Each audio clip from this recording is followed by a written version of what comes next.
Hey everyone, welcome back to my YouTube channel Wangxian fan fiction explanation. तो आज मैं आपके साथ Wangxian fan fiction unwanted marriage का नेक्स्ट पार्ट शेयर करने वाली हूँ। तो चलिए आज का पार्ट हम शुरू करते हैं। लेकिन इससे जो पहले वाला पार्ट था उसमें हमने देखा था कि वांग जी एंड वी यिंग की कुछ photos and videos social media पर वायरल हो रही थी, जो कि एक पर्सन ने किए थे। उसने वी यिंग एंड वांग जी को इतना क्लोज देख लिया था, जिसके बाद उन्होंने उनकी उस वीडियो को एंड फ़ोटोज़ को सोशल मीडिया पर वायरल कर दिया। जिसके बाद लायन ग्रैंड बहुत गुस्सा हो गया था एंड उसने वांग जी और लूसी की इंगेजमेंट और वेडिंग को भी तोड़ दिया था। उन्होंने कहा कि अब ये वेडिंग नहीं हो सकती, क्योंकि सोशल मीडिया पर उनकी पूरी तरह से बदनामी हो रही है कि लायंस का जो सेकंड हायर है वो किस तरह से अपनी बोल सकते हैं फियोंसे को छोड़कर किसी और के साथ अपने नाइट स्पेंड कर रहा है। और सेम उस वीडियो में बिल्कुल ऐसा ही था। कोई भी देखकर ये नहीं बता सकता कि ऐसा नहीं था। वांग जी तो वी यिंग पर ही इल्ज़ाम लगाता है कि उसने ही वांग जी को सेड्यूस किया है एंड वहीं यान ली सबके सामने वी यिंग का सपोर्ट करती है, लेकिन वो अकेली कुछ नहीं कर सकती थी। वी यिंग को लायन ग्रैंड बोलता है कि उसे फैमिली की रेपुटेशन बचाने के लिए वांग जी और वी यिंग की वेडिंग को करवाना ही होगा। एंड ये सुनने के बाद सभी लोग बोल सकते हैं कि शॉक थे। सबसे ज़्यादा गुस्सा तो लूसी थी। वो बोल रही थी कि नहीं, ऐसा नहीं हो सकता, वांग जी की वो किसी और के साथ शादी नहीं होने देगी। वहीं दूसरी तरफ वी यिंग तो अपने ही ख्यालों में गुम था। यान ली इस बात को पूरी तरह से मना कर देती है एंड वहीं जियांग चेंग भी इस बात को बिल्कुल भी सपोर्ट नहीं करता है। वी यिंग सबके सामने हाँ बोल देता है। ये देखकर यान ली बोलती, वी यिंग तुम्हें सोच समझकर फैसला लेना होगा। वो वांग जी तुम्हें डिजर्व नहीं करता है एंड ना ही शादी के बाद वो तुम्हारा ख्याल रखेगा। वी यिंग अपने ही ख्यालों में गुम था, क्योंकि वी यिंग सोच रहा था कि नेक्स्ट क्या होगा। अगर उसने शादी करने से मना कर दिया तो उसके बाद जो बदनामी होगी वो अलग होगी पूरी फैमिलीज़ की। लैंस की इज्जत दाव पर है, जियांग्स की इज्जत दाव पर है। लैंस का तो उसे इतना फिक्र नहीं है, लेकिन जियांग फैमिली ने लेकिन वी यिंग उन्हें कैसे हर्ट कर सकता है। वी यिंग जानता है कि अगर उसने आज इस शादी से मना भी कर दिया तो उसके बाद पूरा इल्ज़ाम वी यिंग पर आएगा। और मैडम यू ने अभी उसे इतना हर्ट कर दिया है कि पता नहीं इन सब के जाने के बाद वो विंग का क्या हल करेंगी। हर बार उसकी चीज़ें बचाने के लिए नहीं आएंगी। इसीलिए वी यिंग ने ये डिसीजन लिया था अपने मन में सोचकर। यान ली वी यिंग से बोलती है कि वो विंग से अकेले में बात करना चाहती है। इसके बाद सभी लोग चले जाते हैं। अब रूम के अंदर सिर्फ वी यिंग था और यान ली थी। यान ली वी यिंग के पास आकर बैठ जाती है और वो वी यिंग के दोनों हाथों को पकड़ती है और बोलती है, वी यिंग सोच समझ कर फैसला लेना। इस पर तुम्हारी पूरी लाइफ डिपेंड करती है। अगर आज तुमने हाँ बोला तो पूरी ज़िंदगी कहीं तुम्हें पछताना ना पड़ जाए, क्योंकि वो पर्सन तुम्हें डिज़र्व नहीं करता है। वो तुम्हें खुश नहीं रखेगा। वो अभी हम सबके सामने तुम्हें ये सब बोल रहा है एंड न जाने अकेले में तो क्या बोलेगा। वीजिंग, तुम पूरी लाइफ ऐसे इंसान के साथ कैसे रहोगे। एंड शादी ये कोई मजाक नहीं है। वीजिंग देखता है अपनी शिजे को एंड वो उसके हाथों को पकड़ता है और बोलता है, मैं जानता हूँ शिजे, अगर अगर मैंने हाँ नहीं कहा तो हमारी फैमिलीज, इनकी रेपुटेशन। यहाँ ली बोलती, वीजिंग रेपुटेशन की चिंता मत करो, छोड़ दो रेपुटेशन को, लेकिन अपने बारे में सोचो। वीजिंग बोलता है, शिजे मैं जानता हूँ कि मैं अपने बारे में नहीं सोच रहा हूँ, लेकिन अगर मैंने फैमिली के बारे में नहीं सोचा तो आप जानते हैं इसके बाद क्या होगा। हर एक पर्सन आपको सुनाएगा एंड सबसे ज़्यादा अगर कहीं हम बाहर भी जाएंगे तो भी लोग हमें बोलेंगे। मैं ये नहीं देख सकता हूँ सिजे, मुझे मुझे माफ़ करना। मैं ये सब करने के लिए तैयार हूँ। जानली बोलती, तुम ऐसा नहीं करोगे वीजिंग। वीजिंग फिर बोलता, शिजे मैं वांगजी से प्यार करता हूँ। जैसे ही यानली ये सुनती है वो शॉकिंगली वीजिंग को देखती है और बोलती, क्या क्या कहा तुमने। वीजिंग बोलता है दोबारा से, शिजे मैं उनसे प्यार करता हूँ एंड अब से ही नहीं, मैं उनसे बचपन से प्यार करता आया हूँ। आपको याद होगा जब मैं पहली बार गया था तो मैं उनसे उनसे ये बोलना चाहता था, लेकिन मैं उनसे नहीं बोल पाया। आप जानती हैं मैं उनसे बचपन से प्यार करता आया हूँ एंड उन्हें देख देख कर ही जीता आया हूँ। मैंने सोचा था कि जब मैं वापस आऊँगा तब वो मेरा वेट कर रहे होंगे, लेकिन उन्होंने मेरा वेट नहीं किया शिजे, एंड वो अब किसी और से शादी करे, मैं ये देख नहीं पा रहा था। व्यानली शॉकिंगली बोलती, विजिंग तुम क्या बोल रहे हो। विंग बोलता, हाँ शिजी ये सच है, मैं उनसे प्यार करता हूँ और अब से नहीं, बचपन से करता आया हूँ। कभी उन्हें बोल नहीं पाया। बचपन में जब वो मेरी केयर करते थे तो मुझे बहुत अच्छा लगता था, और जब मैडम जी ने मुझे यहाँ से भेज दिया तो मैं उनसे मिला था। उन्होंने कहा था कि जब मैं वापस आऊँगा बड़ा होकर तुम मुझसे शादी करेंगे, मेरे साथ रहेंगे। उन्होंने प्रॉमिस भी किया था, आपको मैं दिखाता हूँ। ये बोलकर विजिंग जल्दी से अपने ड्रॉवर को ओपन करता है। हालांकि उसे पेन होता है अपनी बैक में, लेकिन फिर भी वो अपने आप को अच्छे से स्टेबल करता है। वो जल्दी से झुकता है एंड उसमें से वो एक पेपर को निकालता है एंड उसमें से वो एक फ़ोटो निकालता है एंड वो अपनी शिजे को दिखाते हुए बोलता है, शिजे ये देखिए, ये बस एक ही फ़ोटो है मेरे पास, मेरी और उनकी। एंड ये देखिए, यान ली को वी जिंग दिखाता है उस फोटो के पीछे क्या लिखा हुआ है। वी जिंग, हाँ मैं तुमसे शादी करूँगा, मैं वादा करता हूँ तुमसे। जब तुम बड़े होकर वापस आओगे तो तुम्हारे गगा लैनसन गगा तुमसे वादा करता है कि वो तुमसे शादी करेगा एंड हमेशा तुम्हें खुश रखेगा और सबसे प्रोटेक्ट करेगा। एंड नीचे वांग जी के सिग्नेचर भी थे। ये देखते ही यानली की आंखों में आंसू आ जाते हैं एंड वो जल्दी से वीजिंग को गले लगा लेती है और बोलती, आशियन तुम इतने सालों से। विंग बोलता, हाँ हाँ जी, मैं इतने सालों से उन्हें पसंद करता आया हूँ, क्योंकि मैं उनसे दूर नहीं रहना चाहता था।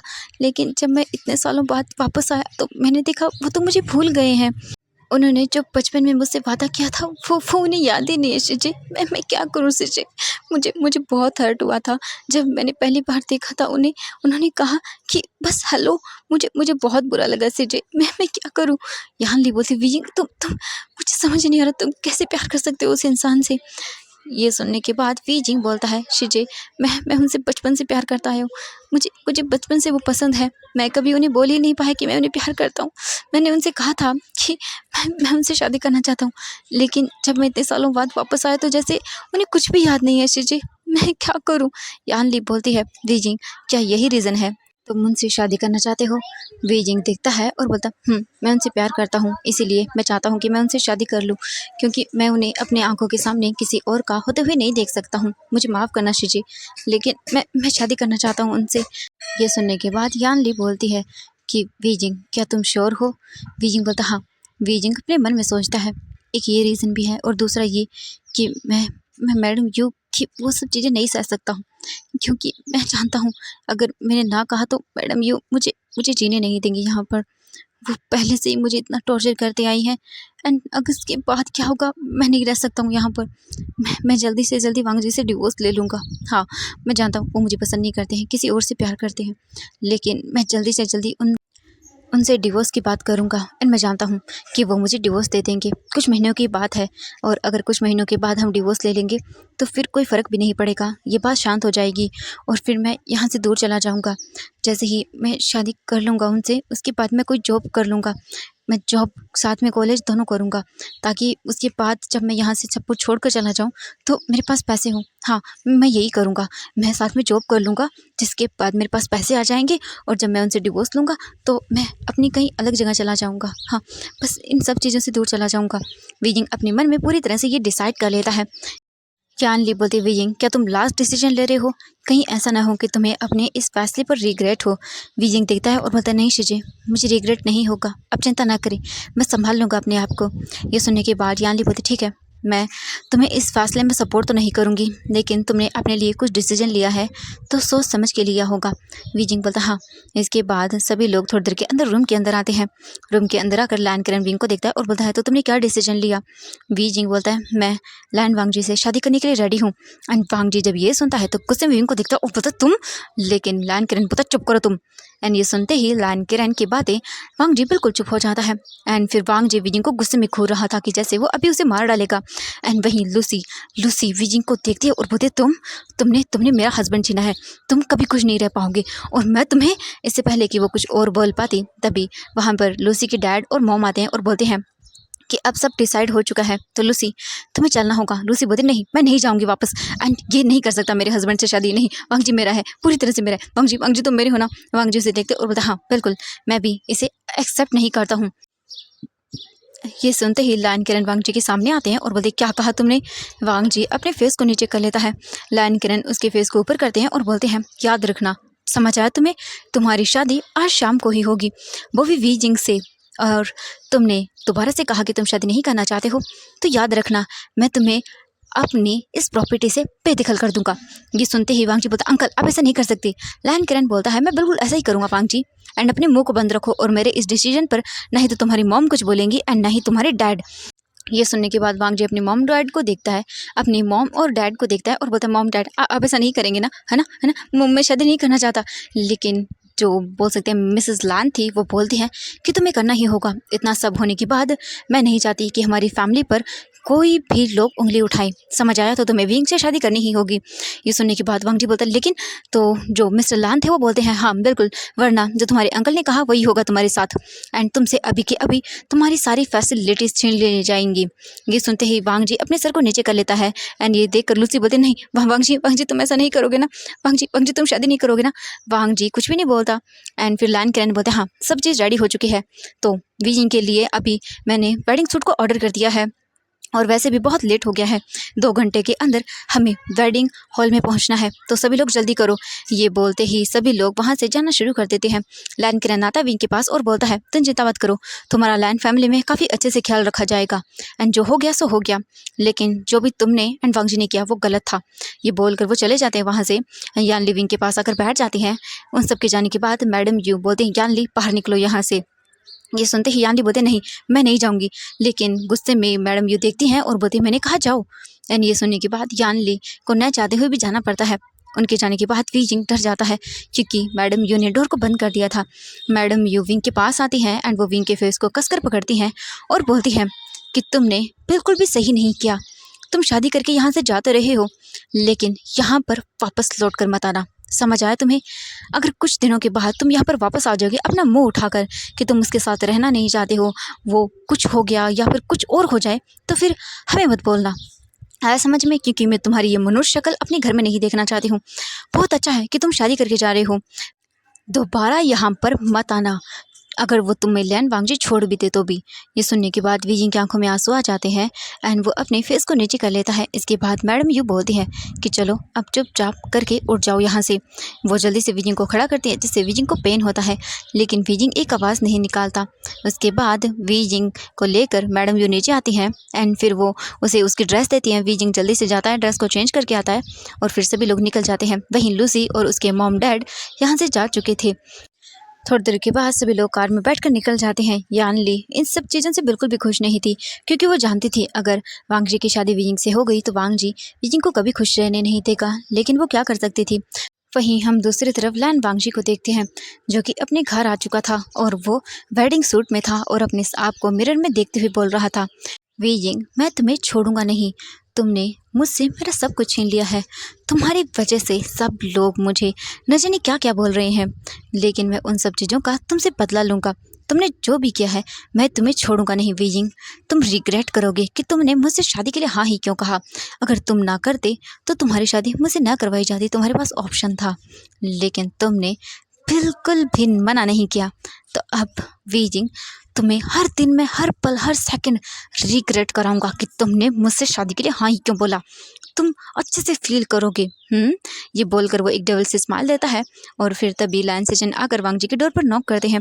वांग जी जल्दी से डोर को ओपन करता है। लायन सेजन देखते हैं और बोलते वांग जी बोलता मुझे कोई बात नहीं करनी है। लायन सेजन देखते हैं उसे और बोलते वांग जी तुम्हें वीजिंग का अच्छे से ख्याल रखना होगा, माना कि जो हो गया सो हो गया, लेकिन तुम्हें ये एक्सेप्ट करना होगा कि इन सब चीज़ों में तुम्हारी गलती थी। ये सुनने के बाद वांग जी बोलता नहीं मेरी कोई गलती नहीं थी। लायन सेजन बोलते वांग जी तुम्हारी गलती थी, हालांकि तुम बोल रहे हो कि उसी ने तुम्हें सेड्यूस किया है, लेकिन वांग जी तुम कैसे सेड्यूस हो गई? हाँ तुम तो उस लूसी से प्यार करते आए थे ना, तो मुझे बताओ कि फिर अगर तुम उससे प्यार करते थे तो तुम्हें कोई और अट्रैक्ट कैसे कर पाए अपनी ओर? वांग जी एक बार आराम से सोचो कि तुम उसके लिए फीलिंग्स रखते हो भी या नहीं। वांग जी बोलता हाँ मैं उसके लिए फीलिंग रखता हूँ एंड उसी से प्यार करता हूँ, लेकिन उस वीजिंग की वजह से सब बर्बाद हो गया, उसी की वजह से सब हो रहा है, मैं उसे छोड़ूंगा नहीं। लायन सेजन बोलते वांग जी अगर तुमने कुछ भी गलत किया तो सोच लेना कि उसकी वजह से क्या हो सकता है। वांग जी बोलता बिल्कुल चिंता मत करिए गगा, मैं उसका बहुत ही अच्छे से ख्याल रखूंगा, इतना अच्छे से रखूंगा कि उसे रिग्रेट होगा। लायन सेजन बोलते वांग जी तुम ऐसा कुछ भी नहीं करोगे, वो बहुत इनोसेंट है। वांग जी बोलता हाँ गा वो बहुत इनोसेंट है, मैंने देख लिया उसकी कितनी ज़्यादा इनोसेंसनेस है। लायन सेजन बोलते वांग जी तुम, लेकिन तभी वहाँ पर लायन किरण आते हैं और बोलते चलो। वांग जी अपने अंकल को देखते और बोलते हाँ चल रहा हूँ जरूर, आपने जो कहा है आपको उस फैसले पर कहीं रिग्रेट ना हो, आपने मेरी शादी वीन से करवाई तो है, लेकिन देखता हूँ कि वो यहाँ कितने दिन टिक पाता है। आप चिंता मत करिए, एक दिन वो आकर आपसे खुद ही कहेगा कि उसे मुझसे डिवोर्स चाहिए। ये सुनकर लायन किरण बोलते हैं ऐसा कभी नहीं होगा वांग जी, लायंस एक बार प्यार करते हैं और एक ही बार शादी करते हैं। ये सुनने के बाद जो वांग जी था वो देखता है और बोलता तो हाँ मैंने शादी भी करनी थी एक ही से एंड प्यार भी कर लिया है, तो आपने तो मेरी शादी उससे नहीं करवाई। लायन किरण बोलता है कि अच्छा, तुम्हें पक्का यकीन है कि वो तुमसे प्यार करती है और तुम भी? वांग जी बोलता, हाँ मुझे यकीन है। ये सुनने के बाद लायन किरण बोलते, हाँ देखता हूँ। ये बोलकर वो सभी चलने लगते हैं वहाँ से। वांग जी को न चाहते हुए भी जाना पड़ रहा था। वहीं लायन सेजन अपने मन में बोल रहे थे कि पता नहीं वांग जी क्या करेगा। अंकल ने उनकी शादी तो करवा दी है, लेकिन पता नहीं आगे जाकर क्या होगा। मैं बस यही चाहता हूँ कि ये वीजिंग को हर्ट ना करे। वो बहुत इनोसेंट है, पता नहीं क्या होगा। और ऐसे ही करके वो सभी लोग कार में बैठकर वहाँ से निकल जाते हैं। वीजिंग अपने आप को देखता है और वो अपने मन में सोचता है कि कल तक मैं दुखी था कि उनकी शादी किसी और से हो रही है, और आज भी मैं दुखी हूँ क्योंकि मेरी शादी उनसे हो रही है। मैं क्या करूँ मुझे नहीं पता। मैं नहीं जानता मुझे क्या करना चाहिए और क्या नहीं। बस मैं सोच रहा हूँ कि मेरी आगे की लाइफ इतनी मुश्किल ना हो जितनी कि अब तक की रही है। वीजिंग ये सोच कर ही अपने आंसू को हाइड कर लेता है। थोड़ी देर के बाद जहाँ पर वेडिंग होनी थी वहाँ पर पहुँच जाते हैं। पहले के मुकाबले ज़्यादा मीडिया मैन वहाँ पर आए हुए थे। सभी लोग बस वेट कर रहे थे। वांग जी पहले ही पहुँच चुका था एंड वो वेडिंग स्टेज पर खड़ा हुआ था और वो बस अपने मन में कर्ज कर रहा था वीजिंग को। वहीं जो लूसी थी वो भी आ चुकी थी और उसके पेरेंट्स भी थे एंड सभी लोग बस गैस कर रहे थे कि अब क्या होने वाला है। तभी थोड़ी देर के बाद वहाँ पर ग्रूम को बुलाया जाता है एंड वीजिंग वाइट कपड़ों के अंदर अपने हाथों में फूलों का बुके लिए हुए चलते हुए आ रहा था। वीजिंग के एक साइड में यानली थी एंड दूसरी साइड में जियांग चैंग था। जियांग चैंग बोलता, वीजिंग क्या तुम अब भी शादी करना चाहते हो? वीजिंग बोलता, हाँ गगा मुझे मुझे करनी होगी। जियांग यानली बोलती है, वीजिंग प्लीज़ लास्ट टाइम है अभी भी बोल दो। वीजिंग बोलता है, शिजे प्लीज़ मुझे मेरे डिसीजन पर आप दोबारा सोचने पर मजबूर न करें। यह सुनने के बाद यानली कुछ भी नहीं बोलती एंड वो बोलती है ठीक है वीजिंग, और फिर वो चलने लगते हैं। वहीं वांग जी वीजिंग को आता हुआ देख रहा था अपनी तरफ और बस अपने आप को मन में ये कर्ज करते हुए बोल रहा था कि वीजिंग मैं तुम्हें छोड़ूंगा नहीं। मैं आज तुम्हें यहाँ से पूरी तरह से बर्बाद करने की प्रॉमिस करता हूँ। तुम रिग्रेट करोगे हर एक सेकंड की तुमने मुझसे शादी ही क्यों की। थोड़ी देर के बाद वीजिंग पहुँच जाता है एंड फिर वहाँ पर जो बोल सकते हैं लायन सेजन थे वो बोलते, वांग जी उसका हाथ पकड़ो। वांग जी वीजिंग को देखता है जो कि स्टेज के नीचे खड़ा हुआ था। इसके बाद वांग जी वीजिंग का हाथ पकड़ता है एंड वो उसे पकड़कर स्टेज के ऊपर बुलाता है एंड वीजिंग का हाथ वांग जी ने टाइट करके पकड़ा हुआ था जिससे वीजिंग को पेन होता है, लेकिन वो कोई पेनफुल एक्सप्रेशन अपने फेस पर शो नहीं होने देता। इसके बाद वांग जी वीजिंग को ऊपर लेकर आता है। वांग जी और वीजिंग एक दूसरे के पास खड़े हुए थे। वीजिंग ने वाइट कपड़े पहने हुए थे पूरी तरह से एंड वांग जी ने ब्लैक कपड़े पहने हुए थे एंड वो दोनों बहुत ही ज़्यादा बोल सकते हैं कि परफेक्ट कपल लग रहे थे, लेकिन सिर्फ दिखने में, मन में तो अपोजिट चीज़ें चल रही थी दोनों की। वहीं लूसी बस वीजिंग को देख रही थी और बोल रही थी, वीजिंग तुमने मेरी शादी को बर्बाद किया है तो फिर तुम कैसे खुश रह सकते हो? मैं पूरी तरह से ये प्लान करूँगी कि तुम एक भी दिन खुशी से न रह पाओ। एंड तुमने मेरी वांग जी से शादी की है ना, वांग जी भले ही तुम्हारा हस्बैंड होगा लेकिन वो इशारों पे तो मेरे ही नाचेगा ना। ये बोलकर वो एक डबल स्माइल देती है और बोलती है, थोड़े ही दिनों के अंदर मैं वांग जी से कहकर तुम्हें डिवोर्स दिवा दूंगी, उसके बाद वांग जी फिर से मेरा होगा। एंड ये बोलकर वो स्माइल करती है। वहीं थोड़ी देर के अंदर जो प्रीस्ट था वो उनके बोल सकते हैं वाउस को शुरू कर देता है। थोड़ी देर के बाद उनकी वेडिंग जो है वो कंप्लीट हो जाती है। दोनों अपने प्रोमिसेस को लेते हैं एंड दोनों ही एक दूसरे को एज अ हस्बैंड एक्सेप्ट कर लेते हैं। वहीं वांग जी तो वीजिंग को कर्ज कर रहा था और बस वीजिंग को बस सोच रहा था कि कैसे परेशान करे। वहीं दूसरी तरफ हम देखते हैं वीजिंग को। वीजिंग अपने मन में बोल रहा था कि मैं खुश हूँ कि मैंने अपने प्यार से शादी कर ली। हालांकि वो मुझसे प्यार नहीं करता है लेकिन मैं अपनी इस वेडिंग को निभाने की पूरी कोशिश करूँगा, भले ही कुछ भी क्यों न हो जाए।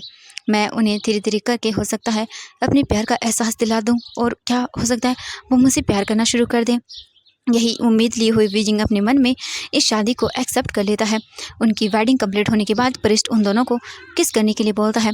वहीं वांग जी वीजिंग को देखता है और वो वीजिंग को बिल्कुल भी किस नहीं करना चाहता था। वहीं वीजिंग नर्वस हो रहा था एंड उसे कल रात का किया हुआ वांग जी का वो किस भी याद आ रहा था। वीजिंग को डर लग रहा था, उसकी हार्ट बीट फास्ट हो गई थी एंड वो सोच रहा था कि अब क्या होगा। रात तो वांग जी ड्रंक था इस वजह से उसने किस कर लिया, लेकिन अब क्या होगा? कैसे? वांग जी धीरे धीरे करके वीजिंग की ओर आगे बढ़ता है एंड वो वीजिंग के नेक को पकड़ता है और वीजिंग के फेस को अपनी ओर करता है एंड उसके लिप्स पर अपने लिप्स को रखता है और उसके लिप्स पर बाइट करता है, जिससे वीजिंग अपनी आंखें दर्द के मारे बंद कर लेता है एंड वीजिंग के लिप्स से ब्लीडिंग होने लगती है। वीजिंग को दर्द हो रहा था लेकिन वो कुछ भी नहीं करता, बिल्कुल भी हिलता तक नहीं है। वांग जी फिर वीजिंग को दूर करता है और वीजिंग की ओर देखता है। एक डबल स्माइल के साथ वीजिंग वांग जी को ही देख रहा था। वांग जी अपने थंब से अपने लिप्स को वाइप करता है क्योंकि वहाँ पर वीजिंग का ब्लड लगा हुआ था। एंड वांग जी ने बस वीजिंग के लिप्स और अपने लिप्स को रखकर अपने टीथ से उसे बाइट किया था, न कि उसे किस किया था। लेकिन वीजिंग कुछ भी नहीं बोलता। वीजिंग की आंखों में भले ही आंसू भर गए थे, लेकिन उन्हें गिरने नहीं दिया वीजिंग ने। वीजिंग जल्दी से अपने आंसू को वाइप करता है और पीछे टर्न होता है। इसके बाद यान लिविंग के पास आती है एंड जियांग चैंग भी वो देखते हैं और बोलते ये, लेकिन यान लिविंग का हाथ पकड़ लेती है एंड उसे चुप रहने का इशारा करती है। फिर यान ली वीजिंग को अच्छे से अपने पास लेकर आती है एंड फिर सब लोग आकर उन्हें ब्लेसिंग देने लगते हैं। यान ली जल्दी से वीजिंग के उस बाइट मार्क को हाइड कर देती है ताकि ये गंदा ना लगे, इसीलिए। इसके बाद वो अपने मन में सोचती है कि पता नहीं मेरा भाई आगे कैसे सरवाइव कर पाएगा, वो बहुत ही बीस्ट है। फिर वो कुछ भी नहीं बोल सकती थी। सभी आकर वीजिंग एंड वांग जी को गिफ्ट्स देते हैं एंड जो वांग जी के फ्रेंड्स थे थोड़ी देर के बाद वो उसके पास आते हैं और बोलते वाओ ब्रो, क्या बात है, तुमने तो चाह किसी और का और हो किसी और ही के गई। वांग जी बोलता अपना मुंह बंद करो। तभी वैन चाओ आता है और बोलता वाओ, मैं तो बहुत ही सरप्राइज हूँ वांग जी, सच में ये हो गया। वांग जी बोलता है अपना मुंह बंद रखो। वैन चाओ बोलता है वैसे इतना खराब भी नहीं है, वो बहुत ही सेक्सी है, तुम्हें मज़ा आएगा। ऑल द बेस्ट वांग जी तुम्हारी वेडिंग नाइट के लिए। वांग जी बोलता है कि चुप करो एंड अपने माउथ को दोबारा से ओपन मत करना। ये सुनने के बाद वैन चाओ बोलता है कि ओह मैंने गलत क्या बोला, वैसे भी तुमने एक बार तो उसके साथ नाइट स्पेंड कर ली है ना, बताओ मुझे कैसा है वो। ये सुनने के बाद वांग जी उसके कॉलर को पकड़ता है और बोलता है शट अप, एंड मैंने उसके साथ कुछ भी नहीं किया है। ये सुनने के बाद उधर जो वांग जी के फ्रेंड्स थे वो दूर करते हैं और बोलते हैं कि okay cool down bro, cool down, लेकिन इट्स ओके, वैसे भी क्या फ़र्क पड़ता है, तुमने उसके साथ नाइट स्पेंड कर भी तो ली, लेकिन अब तो तुम्हारे पास ऑप्शन है ना, बाहर तुम्हारे पास वो है एंड बोल सकते हैं घर पर ये है, तो तुम तो दोनों के साथ एंजॉय कर सकते हो। ये सुनकर वांग जी को गुस्सा आता है और बोलता है तुम लोग क्या बकवास कर रहे हो। ये सुनने के बाद वो सभी लोग बोलते हैं ऑफ कोर्स, क्योंकि देखो यार उसे, वो है तो बहुत हॉट एंड बहुत ही ज़्यादा ब्यूटीफुल है। देखो जरा उसे, तुमने क्या कभी उसे देखा नहीं है ध्यान से, देखो तो सही उसके ब्यूटीफुल पिंक लिप्स, मन करता है उन्हें अभी किस कर लूँ। ये सुनते ही वांग जी देखता है उस बॉय की ओर एंड वो उसके कॉलर को पकड़ता है और बोलता है क्या बकवास किया तुमने। तभी वैन चाओ बोलता है ओह वाह डूड, तुम तो उसके लिए जेलस हो एंड पॉजेसिव बन रहे हो। ये सुनते ही वांग जी बोलता है क्या बकवास कर रहे हो, ऐसा कुछ भी नहीं है। ये सुनने के बाद वैन चाओ बोलता है अच्छा ऐसा नहीं है पक्का। वांग जी बोलता हाँ बिल्कुल ऐसा नहीं है। इसके बाद उसके सभी फ्रेंड्स बोलते हैं कि ओ चलो यार जो हो गया सो हो गया, छोड़ो अब। लेकिन तुम मुझे पार्टी तो दोगे ना यार हम सबको। वैसे भी हम चाहते हैं कि तुम हमें पार्टी दो एंड हमने इंतजाम कर दिया है, वैसे भी देखो ना कितना अच्छा है सब कुछ। ये सुनने के बाद वांग जी बोलता है लेकिन पार्टी, तो वो बोलते कि हाँ पार्टी तो देनी चाहिए एंड चिंता क्यों कर रहे हो वांग जी तुम। तुम्हारे पास एक हस्बैंड है एंड बाहर एक गर्लफ्रेंड है, तो तुम दोनों के साथ एंजॉय कर सकते हो। वैसे सोचना वो तो तुम्हारा ही है ना, एंड जब तुम पर इल्ज़ाम लग गया है तो तुम क्यों ना उसे सच बना दो। वैसे बात देखो इसने झूठ नहीं बोला, वो वीजिंग है तो बहुत सेक्सी, एक बार उसे तुम्हें टेस्ट कर लेना चाहिए। ये सुनने के बाद वांग जी कुछ भी नहीं बोलता, चुपचाप रहता है, क्योंकि वो जानता था कि अगर उसने थोड़ा कुछ और सुना तो फिर वो अपने गुस्से को कंट्रोल नहीं कर पाएगा। ये सुनने के बाद वांग जी बोलता हाँ ठीक है तुम्हें दे दूंगा पार्टी, लेकिन अभी मुझे जाना होगा। तभी उसके अंकल बुलाते हैं एंड फिर वांग जी को काफ़ी लोगों से मिलाते हैं एंड फिर मीडिया के सामने भी उन्हें एक स्टेटमेंट देना था, लेकिन अभी वो कोई स्टेटमेंट नहीं देना चाहते थे एंड मीडिया वालों को वहाँ से दूर ही रखा गया था। अब हम देखते हैं यहाँ से थोड़ी देर के बाद का scene. Wang ji and Weijing दोनों एक चेयर पर, बोल सकते हैं एक ही चेयर के आसपास बैठे हुए थे दोनों आसपास में, एंड सभी लोग जो है खाना खा रहे थे। सभी अपना डिनर करते हैं एंड देखते हैं तो अभी रात के 7 बज चुके थे, अंधेरा हो चुका था पूरी तरह से। अब सभी गेस्ट धीरे धीरे करके जाना शुरू कर देते हैं। थोड़ी ही देर के अंदर वहाँ से सारे गेस्ट चले जाते हैं। उनके जाने के बाद अब बारी थी वीजिंग के लैंड मेंशन जाने की। सभी लोग वीजिंग को देख रहे थे। वीजिंग अपनी शिजी को हक करता है, मैडम यू तो उसे मुंह बनाती हैं। जैंग जैंग उसे टाइट करके हक कर लेता है एंड उसे बिल्कुल भी दूर जाने से मना कर देती है, लेकिन वीजिंग को तो जाना ही था। जैंग जैंग भी इमोशनल होता है, उन दोनों की आंखों में आंसू थे एंड जो बोल सकते जैंग टैंग मैन थे वो वीजिंग को देखते हैं एंड उसे गले लगाते हैं और बोलते मेरा बच्चा प्लीज़ खुश रहना वीजिंग, एंड अगर तुम्हें कोई भी प्रॉब्लम हो तो तुम्हारा अंकल है, तुम मुझसे शेयर कर सकते हो। वीजिंग हाँ बोलता है, लेकिन मैडम ये तो मुंह बनाती हैं। एंड इसके बाद जो बोल सकते हैं वीजिंग था वो देखता है एंड लायन किरण इशारा करते हैं। लायन किरण बोलते हैं जाओ उसके पास। फिर इसके बाद जो बोल सकते हैं वांगजी था वो आता है, विंग का हाथ पकड़ता है कस के, जिससे विंग को पेन होता है, लेकिन वो क्या कर सकता था एंड फिर वो उसे पकड़ कर लेकर चला जाता है। वांगजी विंग को कार के पास लेकर आता है, डोर ओपन करता है एंड वीजिंग को बिठाता नहीं सीधा पुश कर देता है, जिससे वीजिंग को पेन होता है क्योंकि उसका बोल सकते हैं हाथ सीट पर लग गया था। एंड जो कि बोल सकते हैं हैंडल था उस पर। वीजिंग कुछ नहीं बोलता, चुपचाप बैठ जाता है। उसके बाद वांग जी भी जाता है और वो भी बैठ जाता है एंड ड्राइवर उनके बैठते ही कार शुरू कर देता है एंड वो सब लोग अब निकल चुके थे। वी जिंग बस चुपचाप बैठा हुआ था एंड वो बाहर देख रहा था। वहीं वांग जी तो वी जिंग को गुस्से में देख रहा था एंड वांग जी फिर अपना फ़ोन निकालता है एंड अपने दोस्तों से बातें करने लगता है, क्योंकि उसे अब अपने फ्रेंड के साथ पार्टी जो करनी थी। थोड़ी देर के बाद ही वो सभी लोग वहाँ पर पहुँच जाते हैं, यानी लैंड मैंशन आने के बाद वी जिंग को वांग जी बाहर निकालता है, क्योंकि उसी के अंकल ने उसे ये करने के लिए कहा था। वहीं वीजिंग बहुत ही नर्वस था। ऐसे ही करके फिर सभी लोग गेट के अंदर आते हैं एंड वीजिंग का वहाँ पर ग्रैंड वेलकम किया जाता है। वीजिंग डर रहा था। फिर मैडम लैन वीजिंग को लेकर वांग जी के रूम में चले जाते हैं, जिसे बहुत ही ब्यूटीफुली डेकोरेट किया गया था। तो एवरीवन, आज के लिए बस इतना ही, मिलते हैं नेक्स्ट पार्ट में।